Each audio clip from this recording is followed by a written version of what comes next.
عمک قربان افتیدید. خوب هستید عمک قربان؟ افتیدنی من مهم نیست پسرم. از خاک آمده به خاک میرویم. خاک مادر است. کسی که به بالش میافتد آغوش میگیرد. دراز کشیده را هم. تو افتی دست در میکند، پای در میکند. این درد را تنها تو حس میکنی عمر. باز انسانی هست که در این دل باشد پد گفته میافتد. این خیلی بد است. همان وقت دنیا با آخر میرسد، همان وقت فلاکت میشود. کسی که افت دلم در میکند، خیلی در میکند، خیلی. شما چی ها میگوید عمک قربان؟ من گفتگیم را از کجا دانم پسرم عمر؟ من یک آدمی عادی هستم، تو دکتر هستی. چیزی میگفتگی تو مهمتر است. تو چی میگفتی دکتر؟ من چیزی گفتنی نبودم. پس من خطا دیده ایستادم؟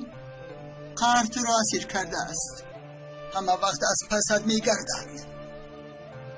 قهر گفتید؟ بله آقای دکتر. بعضی انسان ها قهرشان را گویا در کیسه گرفته میگردند. لازم باشد میبرارند، نشان میدهند، لیکن به کی؟ یا به نفسش یا به دیگر ظالمان. از این خیل آدم ها نترس، چون که آنها قهرشان را به دست عدالت دادند. باز این خیل انسان ها هم هستند قهرشان آنها را گویا در کیسه میکشاند. قهر باشد همه را ویران میکند. تو از این آدم ها ترس.